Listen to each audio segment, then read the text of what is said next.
रेहाना और रवि की शादी के बाद रवि के पास कुछ नहीं था। रेहाना, तुमने मुझसे शादी करके एहसान किया है। मुझसे ज्यादा तो तुम कमाती हो। अरे तो क्या हुआ, एक दिन आएगा रवि कि तुम खूब पैसा कमाओगे। मुझे तुम पर पूरा विश्वास है। रवि और रेहाना खुद को स्टैंड करने के लिए पूरी मेहनत करते। रेहाना, मैं नौकरी नहीं करना चाहता हूँ। तो कोई बात नहीं, मैं नौकरी करके घर चलाती हूँ, तुम बिजनेस सेट करने की कोशिश करो। एक दिन रेहाना, तुम जानती हो, मैंने जो विज्ञापन बनाने वाली कंपनी खोली थी ना, उसे बड़ी ब्रांड का ऑफर आया है। अब हम लोगों के दिन ब्यारे न्यारे हो गए हैं। मैं जानती थी रवि कि एक दिन तुम सेटल हो जाओगे।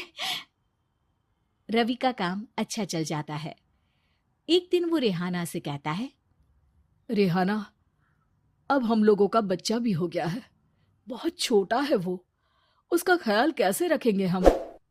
कैसे क्या, मैं गांव से माँ को लेकर आ जाती हूँ। नौकरी से हाफ डे ले लिया करूंगी। अभी तो वो छोटा है, स्कूल जाने तक मैं मैनेज कर लूंगी।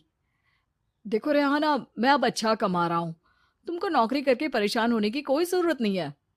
अरे कैसी बात कर रहे हैं, मैं अपनी लगी लगाई नौकरी कैसे छोड़ दूं? और मैंने तो सुना है हम लोगों को कुछ ही महीनों में सरकारी नौकरी मिल जाएगी। सरकारी नौकरी में कितना कमा लोगी? उतने में तो मैं ड्राइवर रख लूंगा। रेहाना को रवि की बात का थोड़ा बुरा तो लगता है। कम से कम मेरी नौकरी की इतनी बेइज्जती मत करो। भूल गए, इसी नौकरी के बदौलत तुमने अपना बिजनेस खड़ा किया है। अरे वो तो मैं किसी के भरोसे भी कर लेता। देखो, अपने बच्चे को संभालो, घर का काम करो। अब बाहर जाती तुम अच्छी नहीं लगती हो। रेहाना रवि के कहने पर नौकरी तो छोड़ देती है, लेकिन अब बड़े से घर में उसकी कीमत किसी नौकर से कम नहीं होती।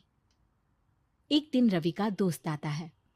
भाभी, हम लोग तो आपको तब से जानते हैं जब से आप लोग शादी होकर इस शहर में आए थे। आपकी बदौलत ही सारा बिजनेस खड़ा हुआ है। ये किस्मत तो आप ही की है भाभी। हाँ हाँ भाई, हमारी मेहनत तो कुछ है ही नहीं। अरे होगी, लेकिन भाभी की किस्मत के आगे कुछ नहीं। दोस्त वहां से चला जाता है, लेकिन रवि का गुस्सा सातवें आसमान में होता है। देखा कैसे बोल रहा था? अरे बिल्कुल अच्छा आदमी नहीं है ये। कैसी बात कर रहे हैं आप? प्रशांत भैया तो बहुत अच्छे इंसान है रवि।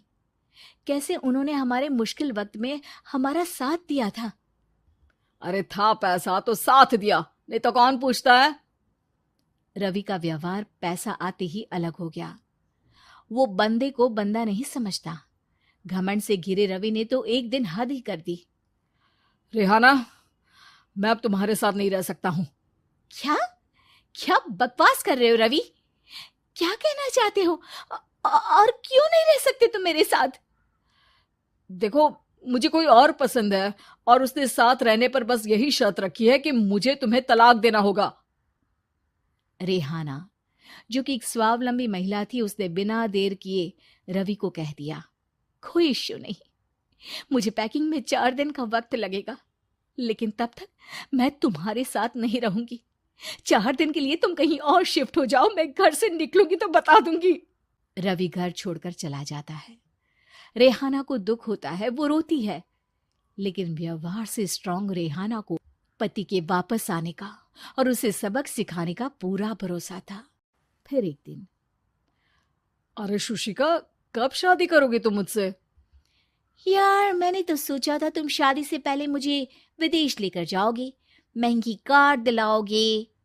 अरे सब दिला दूंगा, लेकिन पहले मुझसे शादी तो कर लो।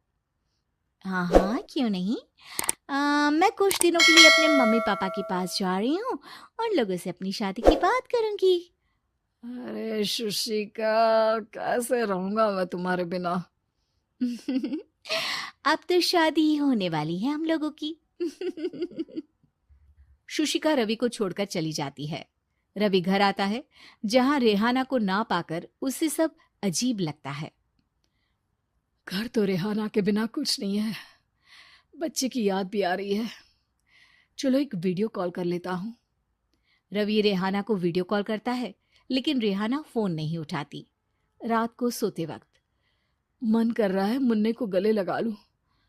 चलो कोई ना, शुशिका से शादी के बाद मेरे और भी बच्चे होंगे। अगले दिन रवि ऑफिस जाता है, जहां टीना खड़ी होती है। सर, आपने अपने नए ऐड के लिए मॉडल की रिक्वायरमेंट डाली थी ना, मैं उसी के लिए आई हूँ। रवि टीना को देखकर खुश हो जाता है। अब शादी हो गई है तुम्हारी? नहीं सर, बस अच्छा सा हैंडसम और अमीर लड़का देख रहे हैं मेरे मम्मी पापा। रवि के दिमाग से तो टीना को देखकर शुशिका का ख्याल भी खत्म हो जाता है। अरे यार, ये लड़की मिल जाए कितनी सुंदर है। शुशिका तो इसके आगे कुछ नहीं है। आ, अब क्या तुम्हें ऐसा नहीं लगता कि मुझसे मिलकर तुम्हारी ये खोज खत्म हो गई है? आप ना, आप तो 2 बच्चों की पापा लग रहे हैं। अरे नहीं नहीं, मेरी शादी तो हुई थी, लेकिन बीवी को किसी और से प्यार था, मुझे छोड़कर चली गई। खैर, टीना की दोस्ती रवि से हो जाती है, लेकिन 1 महीने बाद शुशिका रवि के पास वापस आती है। मेरे मम्मी पापा तुमसे मिलना चाहते हैं, लेकिन उन लोगों को ये मत बताना कि तुम पहले से शादीशुदा हो, और हाँ, शादी से पहले अपनी सारी प्रॉपर्टी तुमको मेरे नाम करनी होगी। अरे पागल, अब मैं तुमसे शादी ही नहीं करना चाहता। भला ऐसी लालची औरत से कौन शादी करेगा? तभी वहां टीना आ जाती है। रवि, ये पागल सी औरत कौन है? देखो, तुमने ही कह दिया ना पागल, तो पागल ही है। पता नहीं कौन है, कह रही है शादी कर लो, लेकिन शादी से पहले अपनी सारी प्रॉपर्टी मेरे नाम कर दो। बोल तो सही रही है। वैसे तुम जानती हो, मेरी एक सहेली है, उसके पति ने उसे पैसा आते ही छोड़ दिया, जबकि उसको खड़ा करने वाली ही मेरी सहेली थी। और मुझे भी भरोसा नहीं है। अगर मैं भी तुमसे शादी करूंगी तो तभी, जब तुम मेरे नाम अपनी सारी प्रॉपर्टी कर दोगे। अरे हाँ हाँ, क्यों नहीं, बिल्कुल कर दूंगा। रवि और टीना की शादी की तारीख तय हो जाती है। वो अपनी सारी प्रॉपर्टी के कागज लेकर शादी वाली जगह पर पहुंचता है, लेकिन वहां टीना आती नहीं। रवि टीना को मैसेज करता है। कहाँ हो? सॉरी, मैं तुमसे शादी नहीं कर सकती, मुझे तुमसे भी ज्यादा पैसे वाला मिल गया। रवि को गुस्सा आ जाता है। वो गुस्से से सारा डेकोरेशन तोड़ रहा होता है कि वहां रेहाना आ जाती है। सर, क्या हो गया? क्या डेकोरेशन पसंद नहीं आई आपको? तुम यहाँ क्या कर रही हो? मैं यहाँ की डेकोरेटर हूँ। क्या आपको पसंद नहीं आई यहाँ की सजावट? रवि दौड़कर रेहाना के गले लग जाता है। मुझे माफ कर दो रेहाना।